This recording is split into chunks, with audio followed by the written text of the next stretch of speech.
All right, welcome everyone to Case Western Reserve University's MSA Information session. We're really glad that you're here. The session will be recorded. You will get the recording about 48 hours after the event concludes. We do have your pre-submitted questions, so thank you very much. If you do have questions during the webinar, please use the Q&A feature. Do not use the chat feature, and we will get to those questions the best that we can. And to get an idea of where everyone is from, I'm going to launch a poll. I can find it.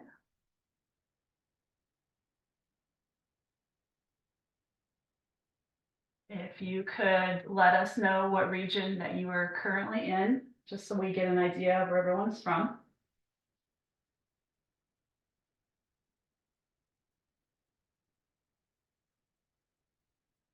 Okay, we'll go about 10 more seconds.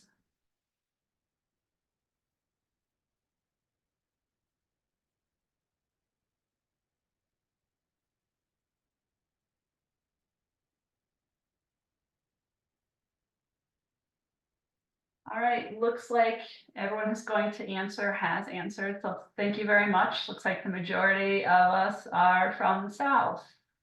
Next up, the Northeast. All right, so our agenda for tonight is that we are going to go through an overview of the profession. Then we'll go through an overview of the program and its curriculum.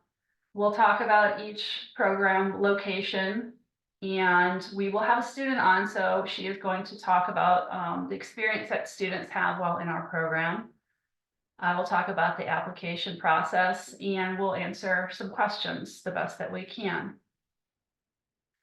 So our panelists tonight are Carrie Twitchell. She is the Associate Program Director in Cleveland. Ken Maloney, Program Director in Houston. Ty Townsend, the Program Director in Austin, is also on with us. I am Teresa Sapanik. I am the Admission Specialist for the program. And our student to join the program tonight from Cleveland is Marky Meadows.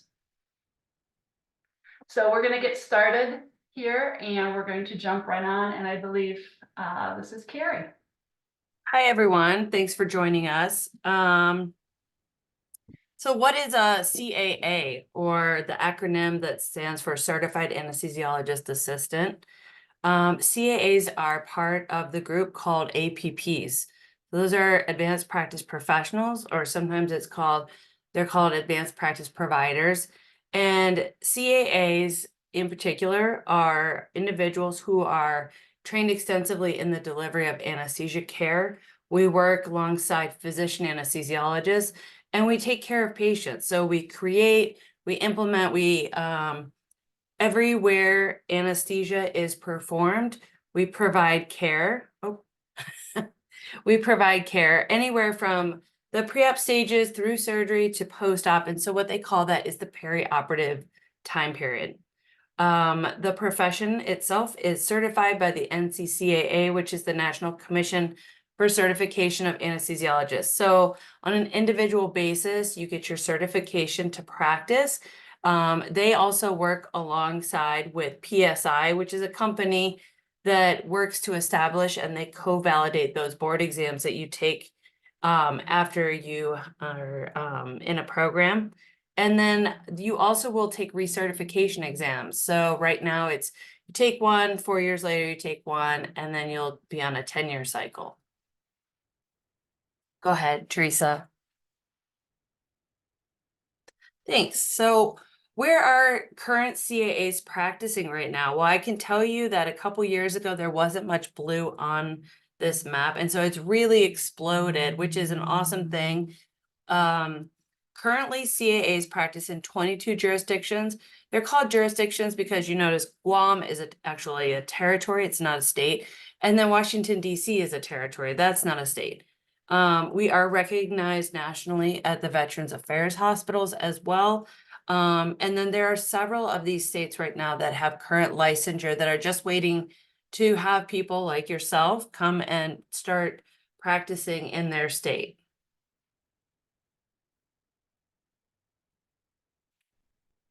So, this is a strenuous program. It's difficult, but I would say it's extremely fulfilling on a personal level, on a professional level. But you are putting forth a lot of money and a lot of time. And so you want to know that you're getting something out of it also. So our graduate outcomes are fantastic.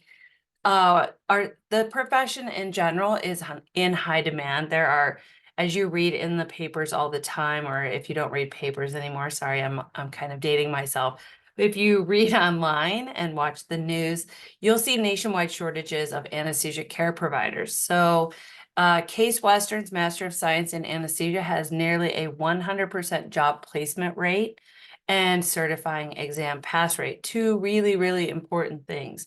The starting salaries for our graduates average 187,000 right now, and the current range is anywhere from 160 to 210, plus your benefits.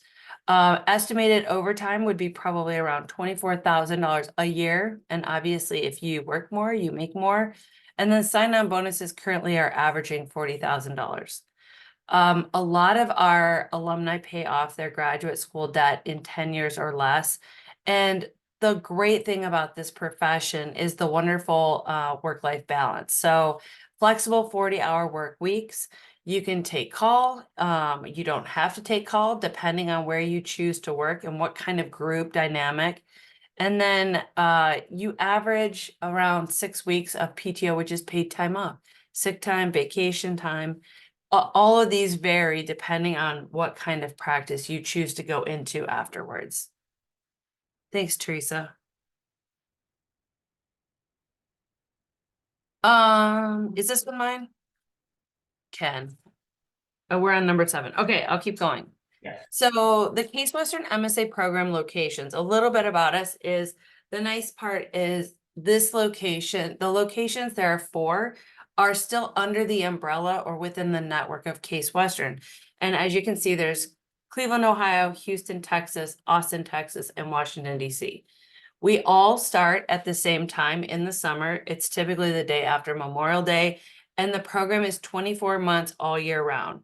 The emphasis is on didactic instruction, so classroom instruction, simulation, and the background picture here, you can kind of tell that's one of our examples of a simulation lab in Washington, D.C. And then something that we really pride ourselves on is early hands-on clinical learning and training. So for all of you people out there that are very hands-on learners or very visual people, this is absolutely perfect for you. The programs themselves are all accredited, and while we're under the Case Western umbrella, all 4 of our locations are accredited individually by the Commission on Accreditation of Allied Health Education Programs. That's a lot to say, so we call that CAHEP. What makes Case Western different? As one of the legacy programs, we are one of the first MSA programs in the nation. So with that, it affords us over 50 years of excellence in education, and we kind of learn from our mistakes. We learn from all of our successes as well. And our graduates are sought after by employers. A lot of our students, I would say, I would back this up even, and they're receiving job offers during sometimes late first year and definitely by the fall semester of their second year. Every day is a job interview.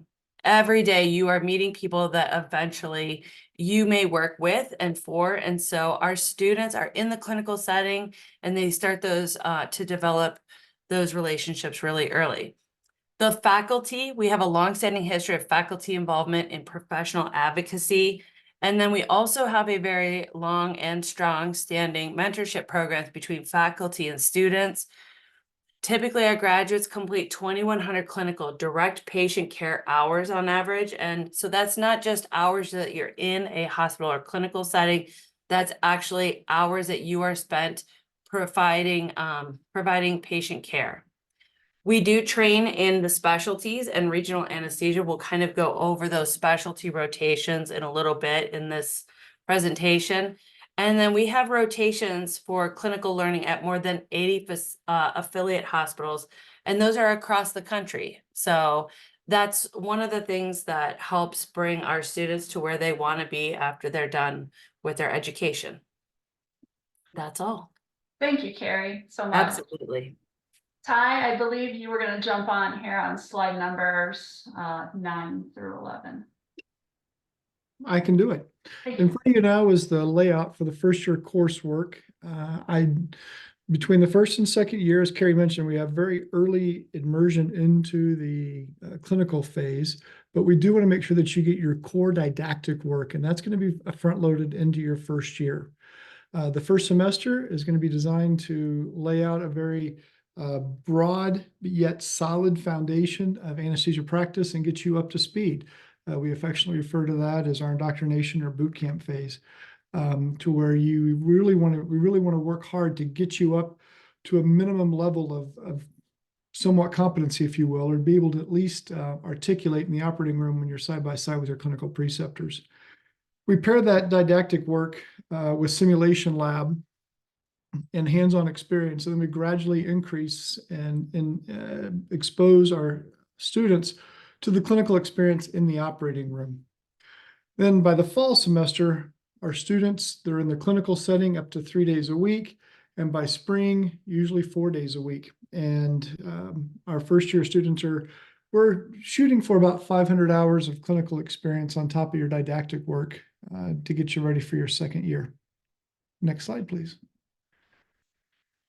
As I said, second year is going to be comprised of some didactic, some simulation, but primarily clinical work.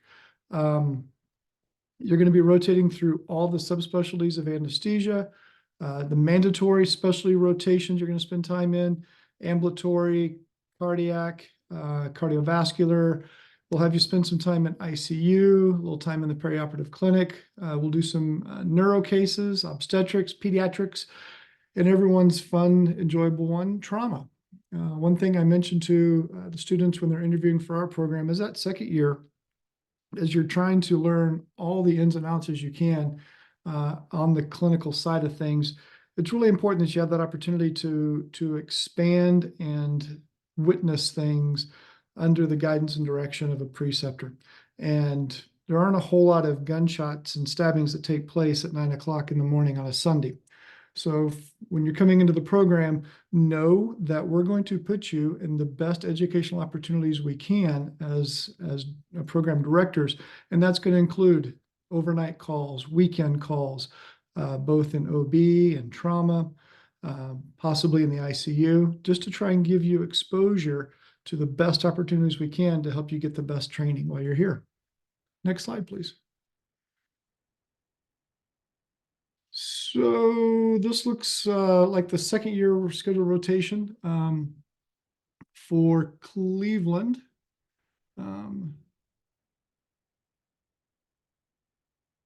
And so your second year rotations are going to start in May. This is just an example of one. So we'll spend a month in each one of the core rotations. This, as I said, is an example of it. And these are examples of where the students would go if you were up in the Cleveland, Ohio program. You'd spend a month in pediatrics, trauma, OB, neuro, ICU, cardiac, little time in outpatient. And you can be at the same hospital and get two different specialty rotations as well. Here in Austin, our St. David's Hospital, our second year students do their neuro rotation as well as their obstetric rotation. The hospitals provide all of those services, and we just help to make sure that you focus on that while you're there for the month. Next slide, please. All right, Ty, thank you so much. Carrie, would you like to talk about Cleveland? Absolutely. So I'm not from the South. I'm a Midwest gal, and I love Cleveland. So the Cleveland location is obviously located on the mothership of the Case Western main campus. And our primary affiliate sites are really close by to the campus. Our students go to the Cleveland Clinic. They rotate at the University Hospital's Cleveland Medical Center and Metro Health Medical Center, and then a lot of the ancillary places that are associated with all three of those, as well as some others mixed in there. We are in the heart of University Circle, and a lot of the things that you see in this background picture, this is downtown Cleveland, for those of you who aren't familiar.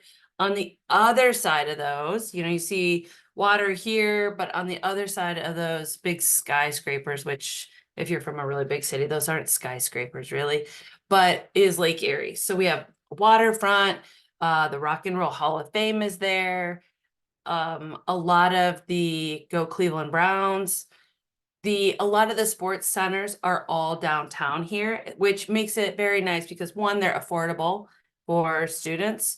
And then also it's very, very accessible. So lots of outdoor space as well in Cleveland that you may not be aware of. So for those people who like to be outside, it's awesome. And then the Cleveland Art, the museums, the Cleveland Orchestra, and the Cleveland Botanical Gardens. So a really great food scene in Cleveland, as well as a lot of the other stuff. So can't say enough nice things. Washington, D.C., beautiful. Obviously, Washington, D.C., kind of speaks for itself. A lot of advocacy, a lot of monumental places and historical sites that you can go see there. The program itself, the offices are located in DuPont Circle. And this is the neighborhood. This is really, really close to their first year primary rotation sites. Those would include George Washington University, Children's National, MedStar Georgetown University Hospital, and then MedStar Washington Hospital. So the students go all over in the area of DC, and the program and a lot of the clinical sites, they're very close. Obviously, there's a great food scene, a lot of diversity, a lot of advocacy and opportunities for that if you're into that. Bars, museums, boutiques. It's a great area to be in as well. Thanks so much, Carrie. Ken, Houston, that's all you.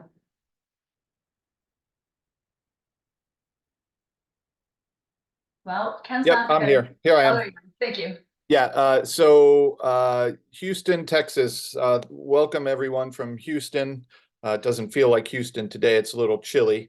On with us also is Joe Schaefer, who's my didactic director.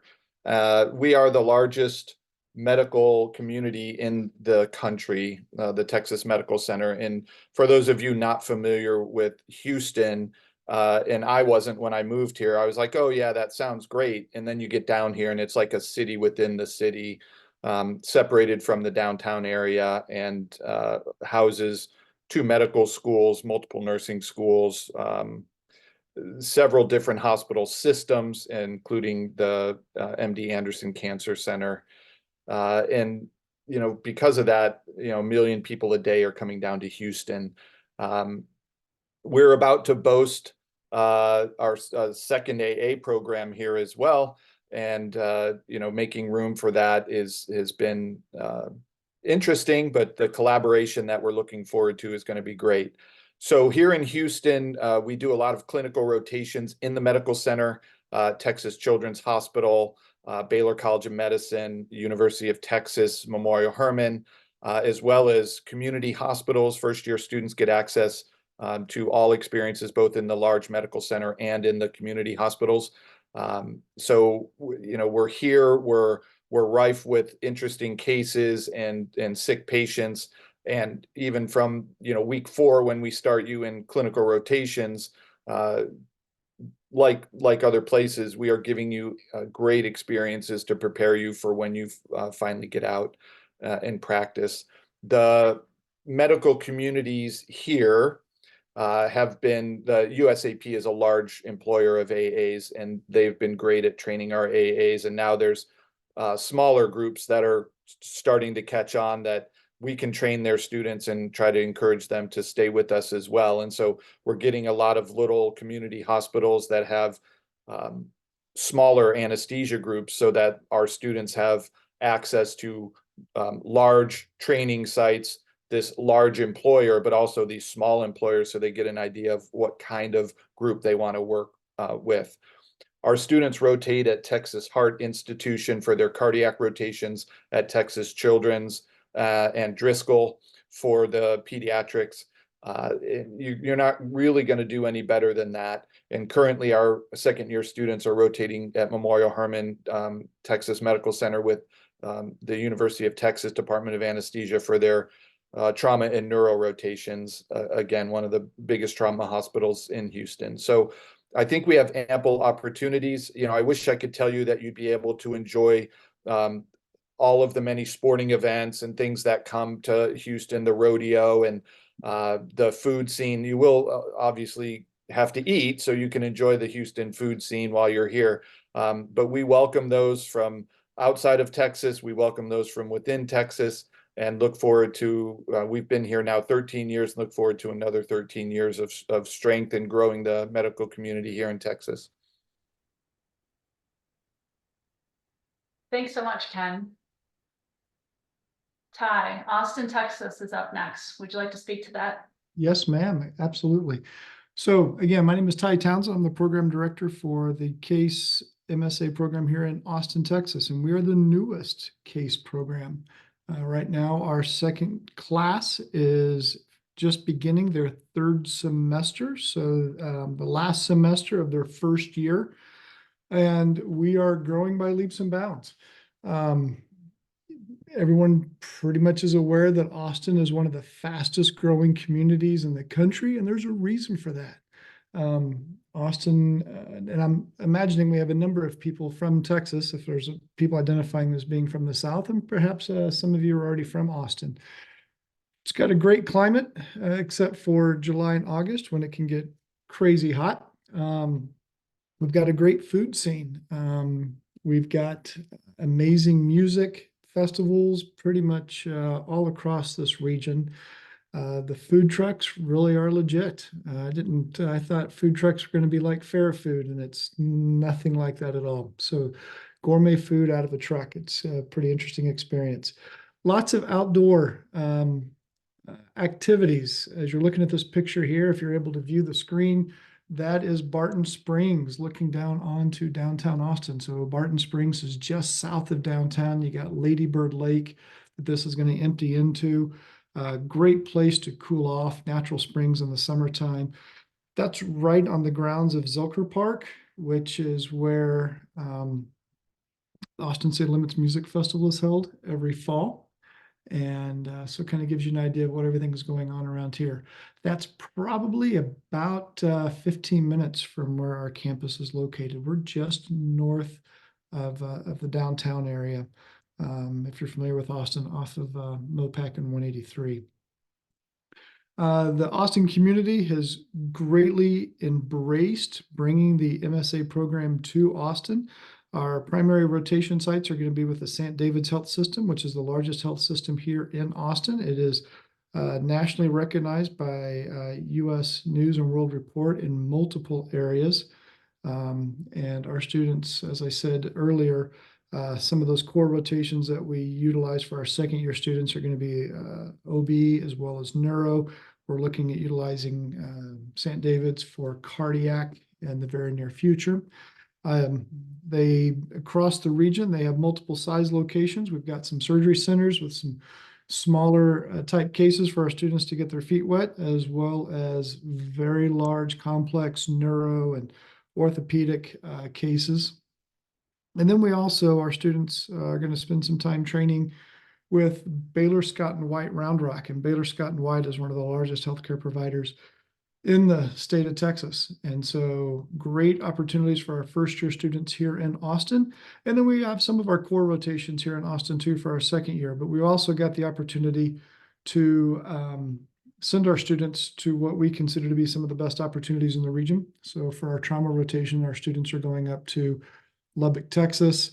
Currently, our students are doing their pediatric rotations at Dallas Children's up in Dallas, as well as Driscoll down in Corpus Christi. However, because of the growth of Austin, Texas Children's is building a brand new pediatric hospital here in Austin, Texas, which is already hired out and with a significant amount of the staff being AAs with teaching experience. So we anticipate being able to provide some pediatric experiences here in Austin as well.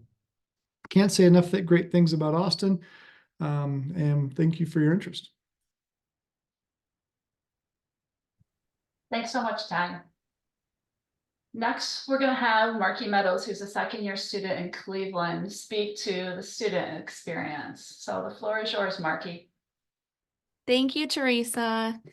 So a little bit of my background before the program. I'm one of those older, non-traditional students, which I was worried about when when I was interviewing and when I first started the program. I first went to Ohio State right out of high school for chemical engineering. And when I got into second year, when the classes started to get more chemical engineering oriented, I realized that really wasn't the right choice for me. It was not a good fit. So I ended up coming home after my second year and I just worked for 6 years before I finally decided I was ready to pursue a different sort of career, and I went back to school then. I knew I wanted to do something medical, but I didn't really know what all there was. I knew of PAs, so I sort of started on that route. And as I was doing like the general undergrad pre-med classes, my undergrad advisor at Cleveland State told me about the anesthesia program at Case. And she's like, well, what do you think about this? And I said, I've never even heard of it. She's like, well, you should look into it. I think you would be interested. And she was definitely right. I started researching the program and I talked to Logan Jacqueline, who isn't here with us today, but she's awesome. I also talked to Pete Kaluchik, who's one of our faculty members, also awesome, and learned a little bit about the profession and felt like it was a good fit for me. And it was all downhill from there, as in it all started to work out for me, it felt. So my worries about being an older non-traditional student versus my experience, I think it really worked in my favor, just having some real world experience and knowing how to deal with different personalities and things like that. So if you're in that camp of people, no worries, it will work out for you. And also my classmates who came straight from undergrad have done equally as well. So no matter what background you're coming from, it will be a good fit for you. It's inclusive for so many different kinds of people. I don't think that anyone that starts this program will be disappointed. So some other stuff as far as like prereq stuff and things you need to do to get to where you're applying. I took the GRE. I actually took it twice. The first time I took it, my math score wasn't quite competitive, so I took it again. I got what I needed to get to be competitive applying, and now I never think about it. I have a bachelor's in health science that I earned from a state university, but I also took a lot of the required courses at a community college. So if you had questions about that, I know I had a lot of community college courses that also counted towards my credits. And I saw some questions about figuring out how to pay for the program. That was something that I was really worried about as well. I don't have much of a financial mind, and big numbers like tuition and things like that are really intimidating to me. But the financial aid department at Case, at least Case Cleveland, and I'm sure it's the same for the other programs as well, they are so extremely helpful. Which, like I said, is great because understanding how to manage paying for the program can be really overwhelming. But anytime I've needed to meet with one of the financial aid people, they are really accommodating schedule wise, always super helpful. And it's really not something I've had to worry about. And then my greatest piece of advice as a current student is just taking it day by day. At first, when you start boot camp and then when you start into clinicals as well, it really feels like you're trying to drink from a fire hose. It's just a lot of information and new experiences all at once. And it's very overwhelming, but you just take it day by day. Like every day is like a new adventure. And before you know it, you will have synthesized so much information and so many clinical experiences, and you will start impressing yourself with how much you have learned and how much you know that you didn't realize you already knew. So I think that's all I've got. If anyone has any questions for me, just as a current student, please ask away. Thanks so much, Marky. That was really great overview. If you do have questions for Marky, go ahead and put them in the Q&A, and I'm sure she will get to them the best that she can as we continue through this presentation. So a lot of you had questions about academic requirements for the program. First off, at the very end of this presentation will be our website, and our website is updated almost weekly, definitely monthly, clarifying, adding new information that we get a lot of questions on. So be sure to check out our admissions pages for the questions that you may have. So our admissions requirements are, first of all, you need to have a bachelor's degree from an accredited college or university in the United States, a US territory, or Canada. Our prerequisite courses are similar to med school programs. I'll go over those actually a little bit more in detail right now, but our prerequisite courses must be taken in the US territory, or Canada. One thing I want to add about the bachelor's degree, you can do the foreign equivalency and submit that. We will accept that as well. However, our prerequisites must be taken in the US, a US territory, or Canada. For admission tests, we accept the GRE or the MCAT. We have no preference for one or the other. And we also require the CASPER assessment.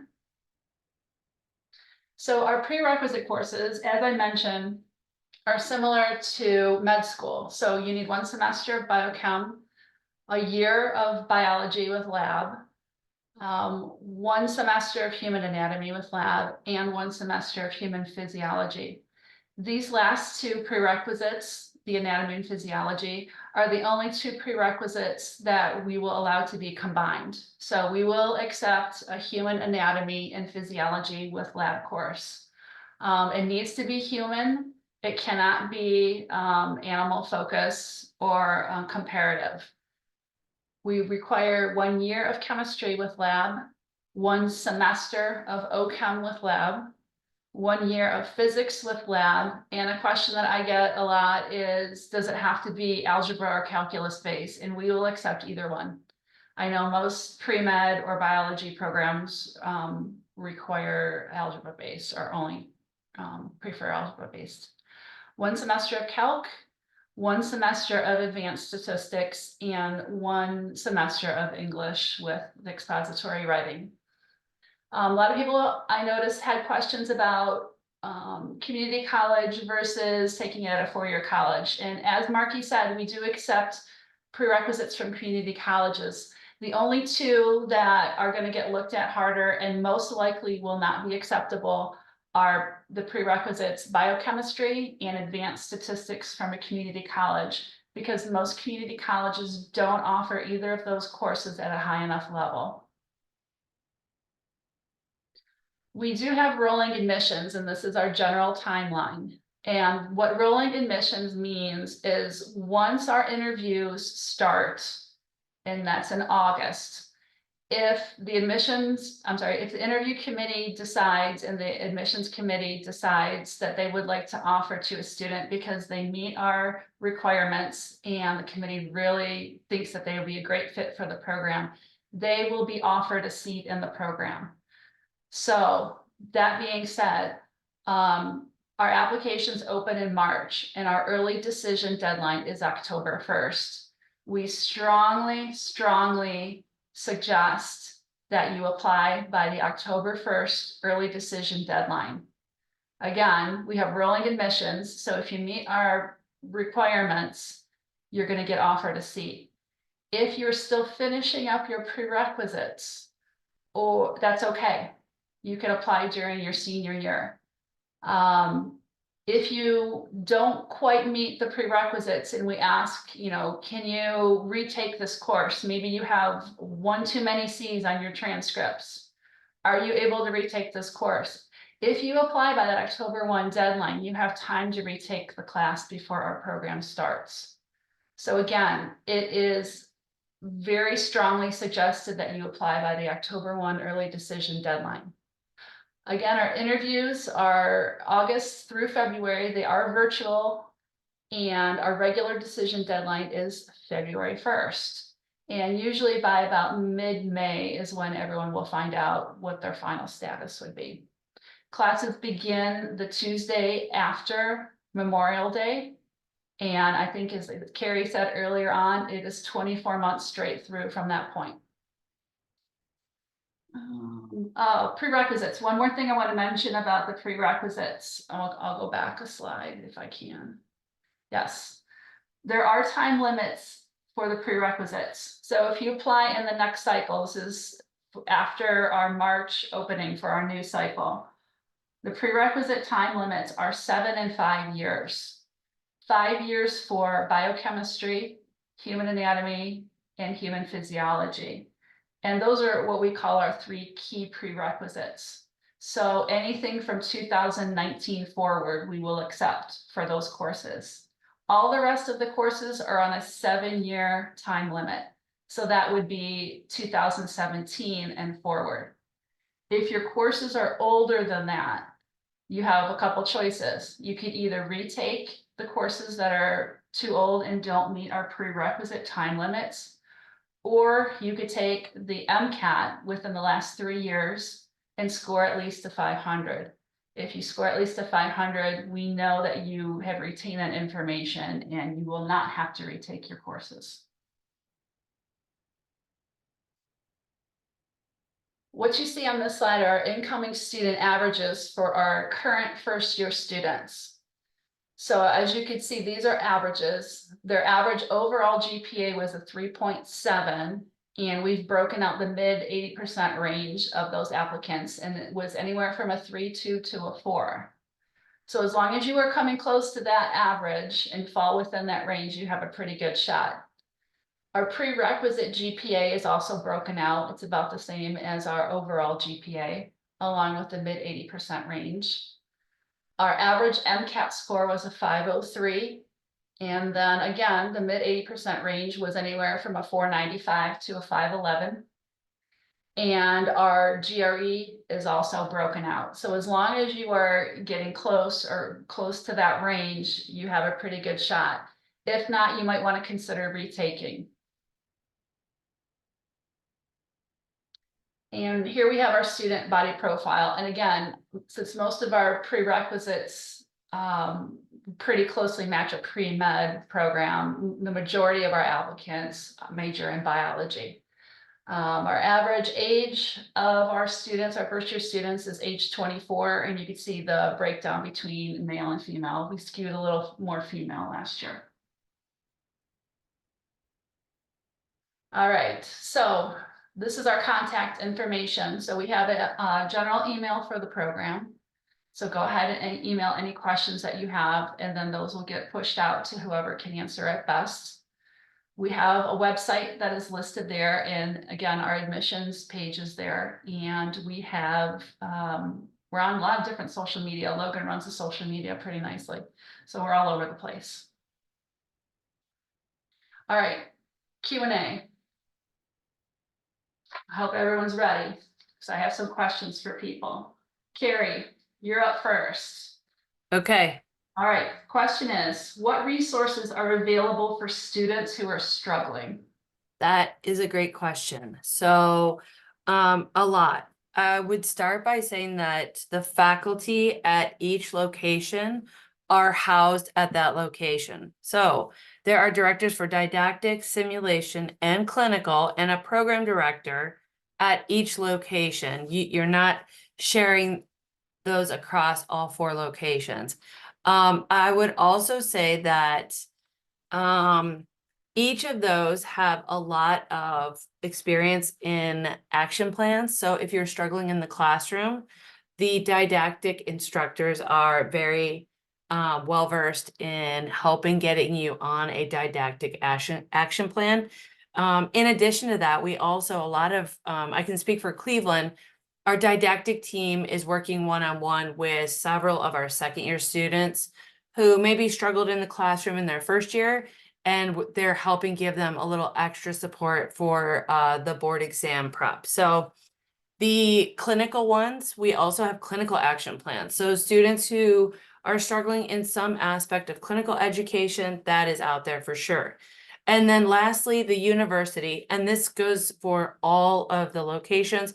The university has a 24/7 online service for with university health and counseling services. So I would say that this is definitely one of the advantages of something we saw over COVID that really they have used and successfully ramped up the opportunities to get support and help for all of our students, staff, and faculty. They offer counseling sessions. Our students sometimes will come out of a didactic course, or they will leave clinical settings just for a couple minutes. They'll go talk to a counselor online, and then they can return. And so that has been really, really helpful for our students. Thanks so much, Carrie. Mhm. Ty, you are up next. Go. All right. Does a prospective student need shadowing hours? And if so, what is the best way to go about getting that accomplished? Wow, highly encouraged to spend some time with a practicing AA. How are you going to know that you want to be an AA unless you talk to an AA? It's the best source of knowledge for those that are coming into the profession. Best way to find an AA, if you are in one of the states where AAs are currently practicing and you know they're in your community and you have a point of contact, great. That's a nice way of doing it. You can also reach out to those of us as program directors or even to the central program, and we can try and help give you some guidance and direction in where to go. If you're interested in coming into our Austin program, yeah, shoot me an email. I've got some clinical preceptors that help me out with the shadowing experience, and I can put you in touch with them. And it's going to be on you to schedule that and to do all your HIPAA training beforehand and make it time to go in. The more time you spend learning about the profession from a seasoned AA, the better. I'd like to think that we suggest a couple days, 16 hours or more would be great. But whatever you can get. Great question. Thanks so much, Ty. Ken, I have a question for you. All right. How do I prepare for a CWRU MSA admissions interview? You got to know your application fairly well. I answered that question in the written part.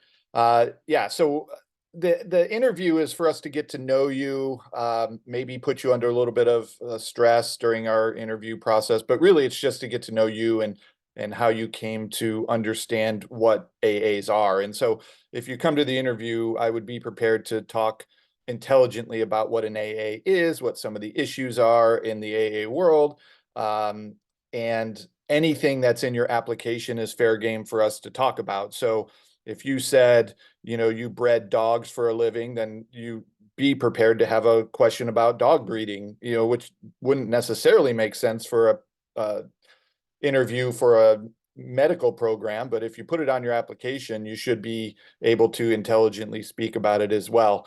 There's been a lot of questions about the application process and the interview process, and we're trying to move more towards the in-person interviews, and until we do, we're doing them by Zoom. Zoom takes away a little bit of the personal touch that we can get from seeing somebody face to face, and so we offer open houses to get to know the applicants that way for when they can make that happen as well. And so what we want to do is to try to get to understand who you are, how you're going to behave in an operating room situation on a good day, and how you're going to behave on an operating room situation on a bad day. We have to kind of confer to you that this is not an easy program. So if we get a lot of applicants that are 4.0 students and that did really well on their graduate exam, and that's great. They skated through college or they worked really hard through college, but this isn't college. This is graduate school. And so we have to impress upon our interviewees that it's going to be very difficult, and that will certainly be true during the application process as well. But we'll also ask you about, you know, hard days and how you handle stress and things like that. But just be prepared and review your interview. Know that we're not there to tear you apart. We're there to just get to know you a little bit better, and be as comfortable as you can be. Awesome. Thanks so much, Ken. I'm going to take two questions that I see. And Marky, I have one for you that'll wrap us up tonight. But let me answer these two questions first. Someone asked, if rolling admissions mean that you would receive a decision earlier? What does it mean if someone hasn't received any status update yet? Yes, rolling admissions means that if the program decides that you're going to be a good fit and they're happy with your application and your interview, you will get a seat. Early on, we were offering to students back in September, and we're still offering to students now. So if you haven't received a status update yet, that means that your application is still in consideration. As Ken mentioned earlier, he responded to someone in the Q&A, I noticed. We're pushing 700 applications this year. And someone asked, just to be clear, is a C letter grade for a prerequisite course an automatic disqualifier?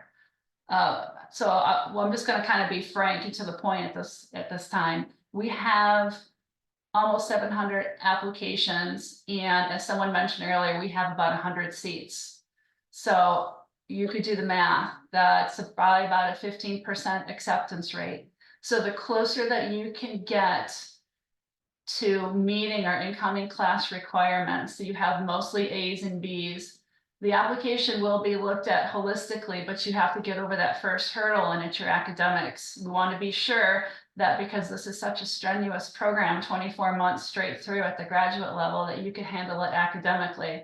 If we feel that's the case, then we look at the rest of your application as well and go from there. So do your best to get as close as you can to those incoming class statistics that we have. And again, all of this information is on our website. So if you missed something during this presentation, go to the website and check it out. All right, our last question for the night is from Marky.